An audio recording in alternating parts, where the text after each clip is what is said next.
Sekarang kita masuk teman-teman sekalian ke pertengahan bahasan kita dan kita tutup nanti dengan ini insyaallah.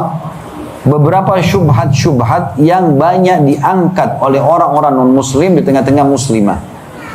Dan kita berharap semua muslimah setelah mendengar ini tidak ada lagi gangguan bagi mereka dari syubhat tersebut. Yang pertama, yang paling sering sekali diangkat oleh orang-orang non-muslim, terutama oleh para orientalis, orang-orang yang belajar Islam di negeri-negeri barat tapi hanya untuk mencari kekurangan Islam menurut mereka, masalah emansipasi wanita.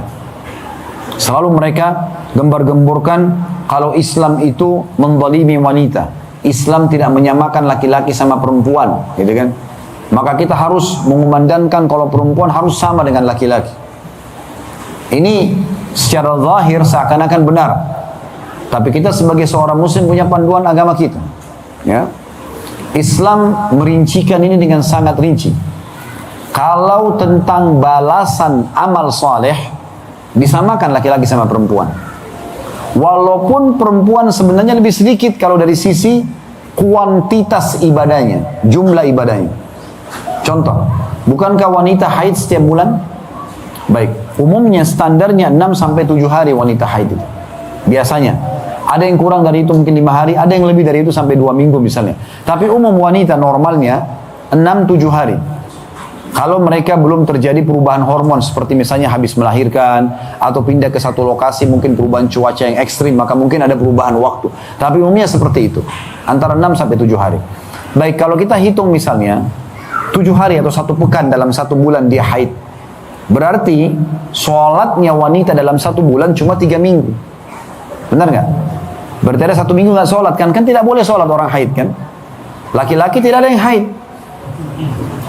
Berarti kalau wanita umurnya 60 tahun selain balik, anggaplah umurnya 75, 15 tahun sebelum balik, 60 tahun ya, dia sholat dan ada laki-laki sama umurnya 75 tahun, 15 tahun masa sebelum balik, 60 tahun umurnya sholat juga, maka secara kuantitas jumlah sholatnya siapa lebih banyak?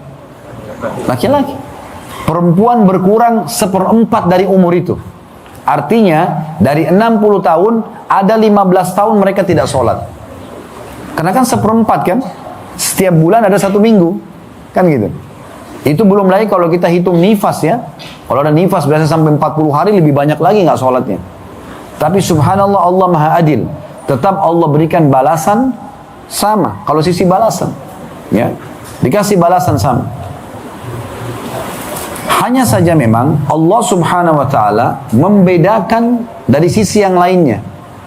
Membedakan dari ciptaan fisik. Membedakan dari sisi tugas. Ya. Jadi kita nggak bisa memukul rata emansipasi wanita. Semua harus sama. Nggak mungkin sama. Karena laki-laki nggak mungkin haid. Laki-laki nggak mungkin hamil. Mau semaju apapun teknologi sekarang nggak akan bisa buat laki-laki hamil. Ya kan? Biar mereka ubah kelamin segala macam tetap nggak bisa. Allah punya rahasia tidak bisa membuat laki-laki hamil. Maka yang bisa hamil lah perempuan. Bagaimana caranya disamakan? Tidak mungkin. Hanya perempuan yang bisa melahirkan dan menyusui. Laki-laki nggak bisa. Ini. Kalau laki-laki juga bisa nyusui, dia bisa berbagi waktu sama istri, tapi nggak bisa. Ini. Harus istrinya yang menyusui, yang menyapinya. Berarti nggak bisa disamakan kan? Nggak bisa disamakan.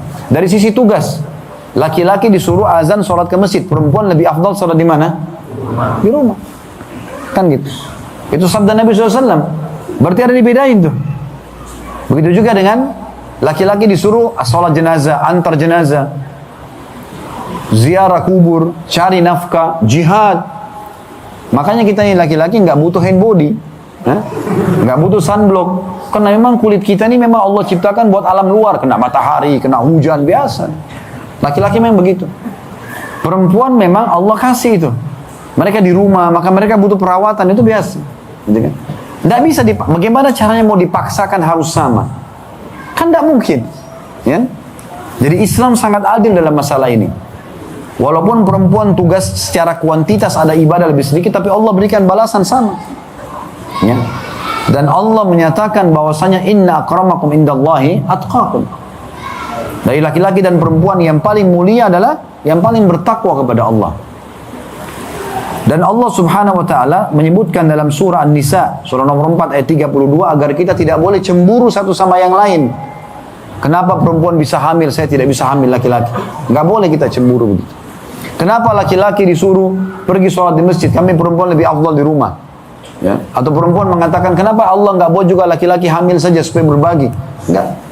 Allah bilang dalam surah An-Nisa ayat 34, "Wala tatamannau ma faddalallahu ba'dakum ma faddalallahu bihi ba'dakum ala ba'd." Janganlah kalian saling cemburu satu sama yang lain terhadap apa yang Allah berikan sebagian dari sebagian kalian, maksudnya laki-laki dan perempuan. Lalu Allah jelaskan, "Lirrijali nasibun mimma iktasabu." Para laki-laki akan mendapatkan sesuai dengan apa yang telah dibebankan pada mereka, walin nisa nasibun mimma iktasabun. Dan wanita juga akan mendapatkan balasan sesuai dengan apa yang dibebankan pada mereka. Was'alullah min fadli, dan mintalah kepada Allah karunia-Nya. Innallaha kana bikulli syai'in alima. Karena Allah mengetahui segala sesuatunya. Ya, jadi Islam jelas membantah masalah ini. Dari sisi lain, memang dari laki-laki dan perempuan. Ingat, Allah tidak ciptakan jenis kelamin yang ketiga. Cuma ada laki-laki, ada perempuan. Maka harus ada satu dari dua ini jadi pemimpin. Nggak mungkin tidak. Dan Allah dalam Islam mengangkat laki-laki sebagai pemimpin. Ya. Makanya Allah kasih perangkat mereka. Memang sudah biasa untuk di luar, tadi saya bilang. Kulitnya nggak butuh hand body, nggak butuh sunblock, udah tinggal keluar kerja. Jadi pemimpin. Ya. Ada masalah tinggal keluar, tengah malam banjir dia bisa keluar. Nggak butuh dandan dulu, gitu kan. Udah dia siap. Ada pasukan musuh menyerang, dia bisa ikut berperang. Kan gitu. Mudah kalau laki-laki. Allah berikan itu. Maka Allah angkat jadi pemimpin. Dan laki-laki itu dominan akal. Apa itu akal? Masalah solusi. Begitu. Jadi kalau kita di sini mungkin sebagai satu suami, kalau ada yang belum menikah, mohon maaf. Kalau sudah menikah, sebagai satu suami. Kalau istri kita mengatakan, Mas atau Bang atau apa saya dipanggil, di rumah ada ini. Maka akal kita langsung jalan tuh. Oh, masalah listrik sedang padam, langsung kita pikirkan solusinya. Begitu akal laki-laki itu. Kita kalau naik mobil, bannya pecah, maka langsung akal kita solusinya. Oh, bengkel di mana? Kalau perempuan tidak, dominan perasaan, beda. Perempuan itu kalau naik mobil, ban mobilnya pecah, dia turun, dia renungi dulu kenapa pecah. Lama, pakai perasaan, ya. Baru dia pikir setelah itu masalahnya apa. Memang berbeda. Allah SWT bedakan itu. Dengan dominan akal, laki-laki siap menghadapi alam luar. Ada masalah solusi, mentok di sini di sana, ditolak di sini, dia bisa melamar kerja di sana. Begitu laki-laki. Perempuan perasaan, karena memang dia harus ngurus rumah, nata rumah, didik anak, sabar nyusui mereka, ganti popoknya dan segala macam. Ini butuh perasaan. Kalau laki-laki disuruh urus ini susah, ya. Karena laki-laki akan bilang secara akal, ini kok pipis terus anak ini, misalnya. Kok nangis terus? Saya kan mau tidur, besok mau kerja. Perempuan tidak seperti itu, perasaan dia beda. Jadi memang tidak bisa dipaksa sama, gitu kan? Dan Allah SWT memilih laki-laki sebagai pemimpin. Dalam firman-Nya, ya, Allah SWT sebutkan ar-rijalu qawwamuna 'alan nisa dalam surah An-Nisa 34. Ya. Para kaum wanita, laki-laki itu adalah pemimpin kaum wanita bima faddalallahu ba'dahum 'ala ba'd wa bima anfaqu min amwalihim. Karena Allah memang yang memilih itu, mendahulukan mereka sebagian dari sebagian yang lain, dan karena mereka para laki-laki itu disuruh untuk menginfakkan hartanya. Jadi kita bekerja 1 bulan, lalu kita berikan kepada istri. Istri dipenuhi semua, makan, minum, segala macam kebutuhan diberikan. Gitu kan? Lalu Allah mengatakan tentang para wanita, fas-salihatu. Oleh karena itu, para wanita yang dapat gelar kesolehan, qanitat, ya, yang sibuk tunduk patuh kepada Allah. Sebagian ulama mengatakan qanit ini adalah orang yang lama sujud dan ruku. Ibadah. Hafizatun bima hafizallah. Menjaga apa yang telah Allah jaga. Maksudnya mereka jaga kesucian kemaluan mereka. Mereka tidak perlu lagi berselingkuh karena Allah sudah penuhi kebutuhannya sebelum nikah oleh ayahnya, setelah menikah ya oleh suaminya. Baru Allah masuk tentang masalah tadi nusyud yang sudah kita bahas tadi ya. Kemudian teman-teman sekalian, syubhat yang kedua selain emansipasi wanita adalah masalah hijab. Seringkali mereka lemparkan sebuah syubhat di tengah-tengah komunitas muslim, kenapa perempuan harus berhijab, gitu kan? Untuk apa? Kenapa bukan seperti perempuan kami di barat bebas, mau pakai baju nggak pakai baju terserah, gitu kan? Nggak ada masalah. Subhanallah, ada satu kisah unik saya pernah dapatkan di Inggris terjadi. ada seseorang anak muda muslim mu'allaf dia, kemudian dia ajak temannya yang lain setahun kemudian untuk masuk Islam, tapi temannya ini masih punya masalah, syubhat, pertanyaan. Kebetulan ada satu orang alim di sana mengisi pengajian, lalu teman yang masuk Islam ini yang mu'allaf satu tahun lalu bilang, ini ada teman saya mau masuk Islam, tapi dia masih punya pertanyaan, ada yang mengganjal, dia mau tanya, bisa nggak? Kata gurunya, ya silahkan, kata orang itu, silahkan, apa yang mau ditanya? Lalu kata non muslim ini, saya ingin tanya, kenapa kalian menyusahkan wanita kalian? Kenapa kalian suruh mereka berhijab? Ya. Sementara kalian tidak bebaskan seperti kami bebas wanita kami. Mau bekerja semaunya, mau bergaul semaunya, hidup bebas seperti laki-laki, terserah. Maka kata syekhnya atau gurunya, apa kamu sudah selesai? Dia bilang iya. Lalu syekhnya mengeluarkan 2 permen dari kantongnya, satu terbungkus, satu dibuka bungkusannya. Lalu digeletakin di lantai masjid. Lalu kata syekhnya kepada orang non-muslim itu, kata guru si alim ini, kira-kira kalau saya suruh pilih kamu permen ini, yang mana kamu pilih? Kata orang non-muslim itu, yang masih terbungkus. Kata guru, orang alim itu, kenapa? Kenapa kau nggak ambil yang sudah terbuka, kan tinggal dimakan aja? Dia bilang, karena ini lebih steril, ini lebih bersih, lebih terjaga. Kata beliau, begitulah semua wanita muslimah, seperti permen yang masih dibungkus, yang boleh membukanya hanya suaminya saja. Bukan semua orang, ya, bukan semua orang. Hijab ini teman-teman sekalian, Allah subhanahu wa ta'ala perintahkan para wanita pakai jilbab tertutup ini, karena Allah pencipta lebih tahu. Semua laki-laki dihiasi dengan syahwat. Setiap kali lihat rambutnya wanita terbuka, lenggak-lenggok jalannya, tubuhnya, maka akan tergoda syahwatnya. Makanya disuruh tutup, ya. Dan itu tujuannya agar mereka ditahu, oh ini muslimah. Dan juga supaya mereka tidak diganggu. Perhatikan Allah SWT sebutkan dalam Al-Quran, dalam surah Al-Ahzab, surah nomor 33 ayat 59 yang bunyinya, Ya ayuhan nabiyyu qul li azwajika wa banatika wa nisa'il mu'minina yudnina 'alaihinna min jalabibihin dzalika adna ay yu'rafna fala yu'zaina wa kana Allahu ghafurur rahima. Wahai Nabi, katakanlah kepada istri-istrimu dan juga seluruh anak-anak perempuanmu dan juga wanita-wanita mukminah agar mereka menjulurkan kain jilbab mereka dari kepala mereka ke seluruh tubuh mereka, dari rambut dari kepala ke seluruh tubuh. Ini firman Allah SWT. Dan itu tujuannya agar mereka lebih mudah untuk dikenal sebagai wanita muslimah dan mukminah. Itu ciri khasnya, ya.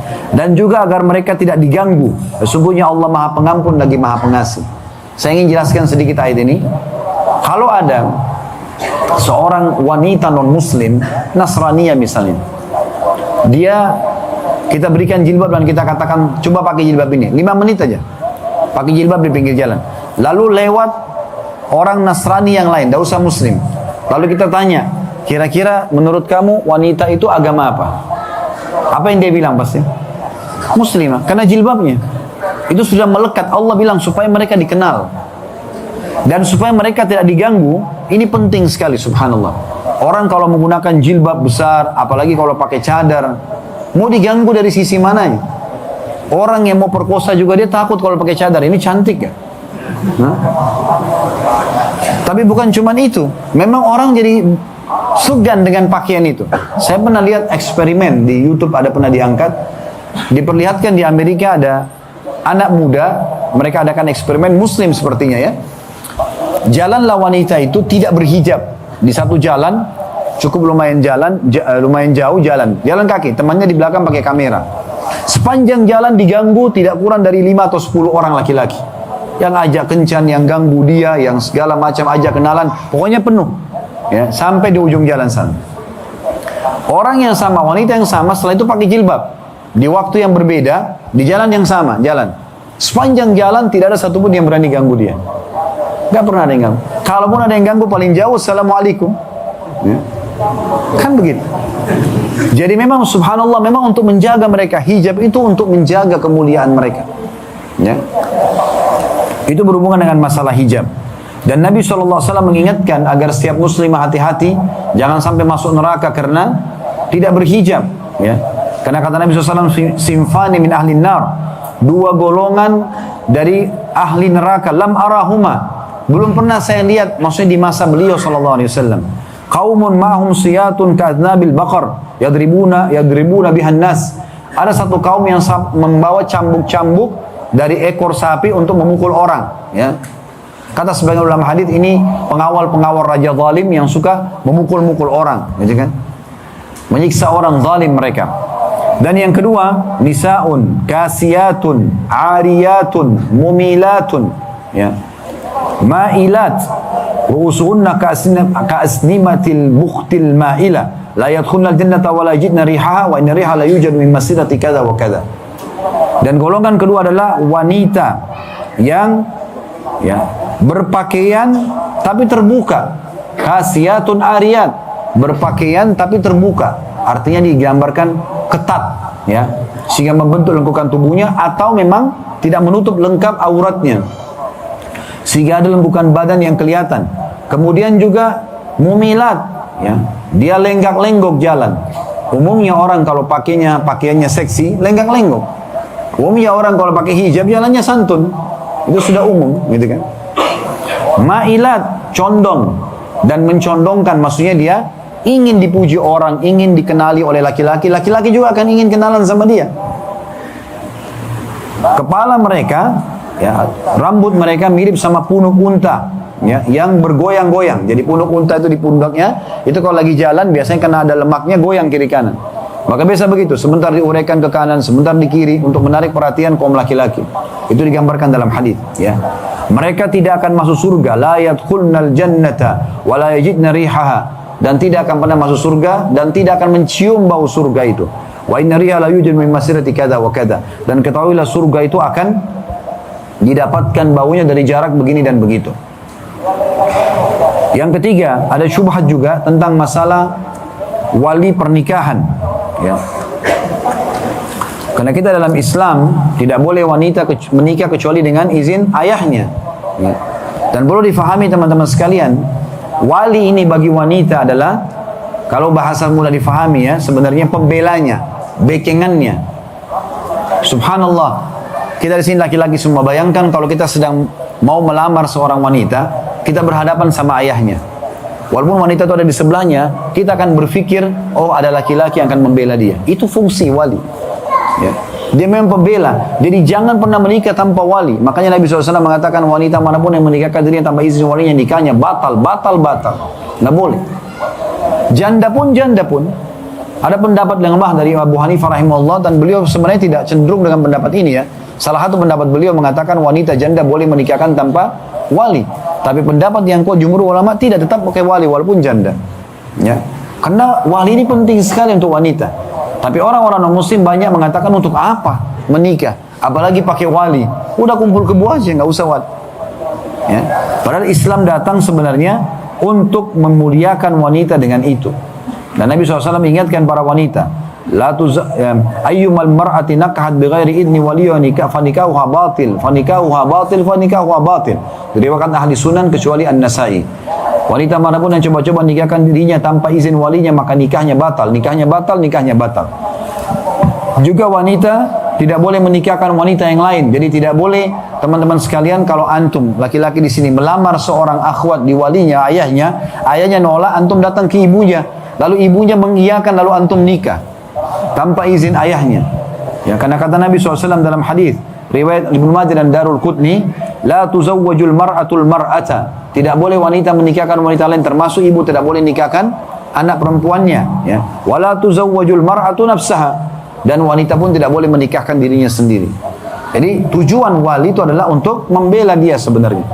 Ayahnya nggak ada, siapa? Pindah kepada pamannya. Semua dari keluarga ayah, pamannya. Nggak ada pamannya, saudaranya, ya. Anaknya kalau dia janda sudah balik, anaknya bisa, ya. Ponakannya ini bisa, semua dari keluarga ayahnya, ya.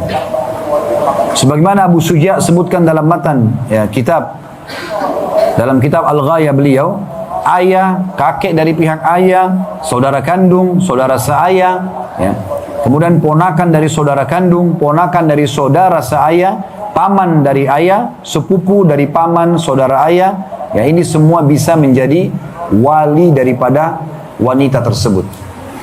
Kalau betul-betul tidak ada walinya, karena dia orang non-muslim, masuk Islam mu'allaf, maka hakim menjadi walinya, atau distilahkan dengan kita wali hakim, ya. Di pemerintahan kita sudah ada, alhamdulillah. Dua syubhat yang tersisa, ya, yang saya angkat di sini, yang keempat adalah masalah tolak, kalimat cerai. Kenapa tolak ada di tangan suami? Kenapa istri tidak bisa menceraikan? Saya sudah bilang tadi teman-teman, laki-laki dominan apa? Hah? Masih hidup nggak ini? Dominan apa? Kalau perempuan? Baik. Kalau kalimat tolak diberikan di tangan istri antum, sehari antum diceraikan 10 kali. Karena perasaan, kecewa tidak dibawain pesanannya, saya ceraikan kamu. Ya. Sedikit ngambek, saya ceraikan kamu. Allah memberikan kalimat tolak di tangan laki-laki karena dominan akal. Setiap wanita atau istri bilang ceraikan saya, dia tidak langsung ucapkan cerai. Mustahil laki-laki langsung ucapkan cerai. Kecuali sudah didesak berulang kali baru dia bilang, ya sudah kalau gitu.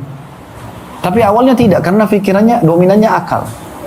Makanya Allah jadikan kalimat tolak di tangan suami. Dan dia juga sebagai pemimpin. Tapi orang-orang non-muslim jadikannya sebagai alasan. Oh, berarti Islam menzalimi wanita, kenapa nggak boleh cerai? Padahal Islam masih membolehkan khulu. Wanita mengajukan perceraian kepada wali resmi di pengadilan, kayak kita di pengadilan agama di Indonesia, hakim bisa putuskan kalau suaminya zalim. Kalau suaminya zalim, gitu kan? Hakimnya akan dengar dari dua belah pihak, ditangkaplah informasi, baik dengan surat menyurat, ada juga mediasinya, ada saksi-saksinya. Kemudian kalau terbukti, hakim akan ceraikan. Dihalak, diangkat, dicabut hak kausalitasnya suami. Kalau dia zalim. Maka Islam datang mengatur dengan rapi ini, ya. Dan Islam menjadikan cerai sebagai solusi. Dan dijadikan cerai itu dalam Islam perbuatan halal yang paling Allah benci, supaya jangan cerai. Kalau masih bisa perbaikin, masih bisa sabar. Kata Nabi SAW, abghadul halal ilallahi at-talaq. Perbuatan halal yang paling Allah benci adalah perceraian. Hadis riwayat Abu Dawud dengan sanad hasan.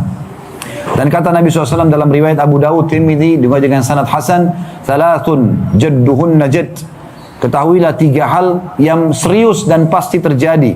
Wa hazluhun najad, bercandanya pun jadi. 3 hal. Kata Nabi SAW, an-nikah yang pertama. Jadi tidak boleh teman-teman, kalau saya misalnya punya anak perempuan, teman saya punya anak laki-laki, kami bercanda aja bilang, nanti kalau anak kita besar kita jodohin ya. Kapan teman saya bilang iya, itu berarti sudah ada terikat mereka. Kalau besar ditanya dulu ayah pernah jodohin kamu, mau nggak? Kalau dia tidak mau baru batal. Nggak boleh sembarangan. Jangan main-main dengan bahasa ini, ya. Jangan main-main bilang seorang wali perempuan ketemu sama laki-laki lalu dia bilang, saya nikahkan kamu sama anak perempuan saya. Kalau dia bilang saya terima nikahnya, nggak boleh main-main, gitu kan? Yang kedua, at-talaq, cerai. Nggak boleh laki-laki bilang saya ceraikan kamu, nggak boleh main-main. Dulu ada satu dosen kami, Dr. Syarif namanya, beliau ngajar kami fikih di tingkat 3 kuliah dakwah di Madinah dulu. Pas bab cerai, beliau menceritakan salah satunya, kalau ada wanita naik di atas tangga, suaminya bilang kalau kau naik saya ceraikan, bercanda. Kalau kau turun saya ceraikan, supaya perempuan tidak ceraikan dia harus turun dari tengah-tengahnya. Saking tidak bolehnya main-main dengan ini. Sejengkel apapun laki-laki, hindari kalimat talak. Jangan main-main soal ini, dan tidak boleh bilang saya tidak tahu hukumnya, karena ini hal yang darurat yang harus diketahui. Kalimat talak adalah masalah halal atau tidak halal kemaluan istri antum, jadi nggak boleh main-main, ya. Jadi talak itu adalah solusi dalam Islam dan tidak dijadikan sebagai bahan bercanda. Imam Nawawi rahimahullah mengatakan, orang yang mentolak dalam keadaan ridho, marah, serius maupun bercanda, tolaknya jatuh. Ada pendapat sebagian kecil ulama mengatakan kalau dia emosinya betul-betul sampai membuat akalnya hilang, dia tidak sadar apa yang dia ucapkan, baru tidak jatuh tolaknya. Tapi kalau anda nggak boleh. Jadi antum biar lagi tidak suka sama istri, keluar aja dari rumah, gitu kan? Tenangkan diri dulu, sambil istighfar kepada Allah, introspeksi diri, kemudian baru kembali bicarakan baik-baik lagi. Karena pengucapan kalimat ini berbahaya sekali. Jadi Islam datang mengatur dengan rapi, ya. Laki-laki diberikan kalimat talak karena memang dia dominan akal, dan juga umumnya laki-laki pasti nikah tidak ingin menceraikan, kecuali orang yang keluar dari jalur normal, gitu kan. Yang terakhir yang sering diangkat adalah tentang masalah poligami. Islam dolimi wanita karena poligami, selalu begitu. Seakan-akan ini adalah satu hukum yang harus dihapus dari syariat Islam. Subhanallah. Ya. Saya ingin jelaskan supaya tidak ada salah faham. Ya. Supaya difahami. Bukan saya motivasi orang untuk lakukan, bukan. Ya. Karena itu adalah hukumnya sunnah. Bukan sebuah kewajiban. Tetapi perlu difahami, kalau Allah Subhanahu wa Ta'ala menurunkan wahyu untuk diterima, ya. Dan dalam bab nikah ada yang tertingginya namanya poligami. Itu bab tertinggi. Maksudnya apa bab tertinggi, teman-teman sekalian? Tidak bisa seorang laki-laki langsung bilang, kan Islam bolehkan poligami, sudah saya jalani saja. Padahal dia tidak tahu hukumnya, tidak tahu apa yang harus dia lakukan dari keadilannya. Ada syarat-syarat, ada peraturan-peraturannya. Nggak boleh dia sembarangan melakukan.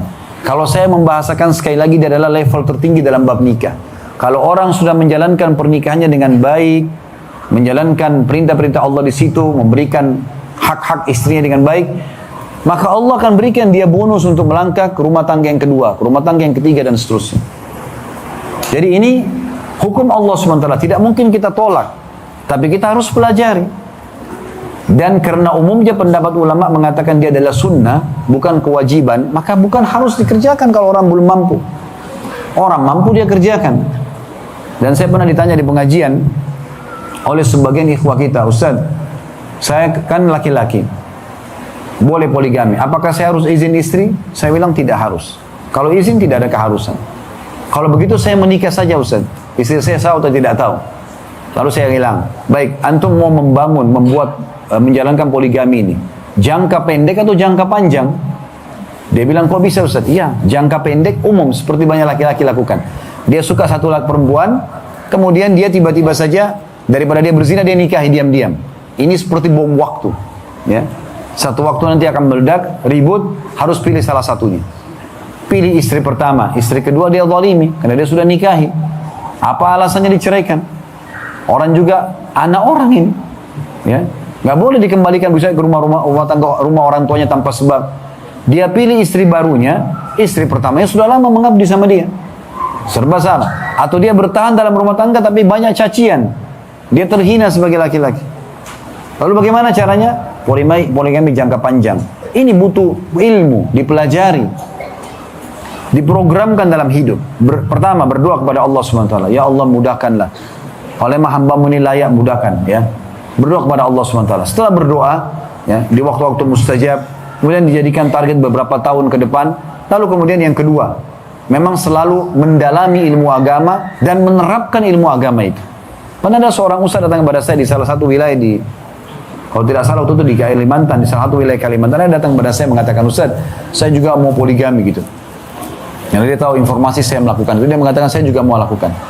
Terus saya lihat karena dia seorang dai, saya tanya. Pertanyaan saya pertama, karena saya tahu dai harusnya lebih banyak jadi contoh gitu. Bagaimana dengan sholat sunnah antum? Saya tanya dia. Bagaimana dengan sholat malam antum? Bagaimana dengan sholat duha antum? Bagaimana dengan semua sunnah-sunnah rawatib? Yang saya tanyakan afdaliyahnya. Bukan saya tanyakan sudah dikerjakannya. Maksudnya, sholat malam sudah istiqomah enggak? Dan selalu di sepertiga malam, dan itu 11 rakaat rutin. Sholat duha, saya tidak tanyakan 2 rakaatnya. Afdalnya, Nabi SAW kerjakan sampai 8 rakaat. Bahkan beberapa ulama mengatakan tidak ada jumlahnya. Sudah belum? Sholat 5 waktu antum, azan, sudah langsung di saf pertama. Sudah belum? Tidak kehilangan takbiratul ihram pertama imam. Puasa sunnah, antum puasa Senin Kamis nggak? Antum puasa Iyamul Bid nggak? Zikir pagi petang dijaga rutin nggak? Bukan dikerjakan ya, sudah rutin dijaga nggak? Istiqomah nggak?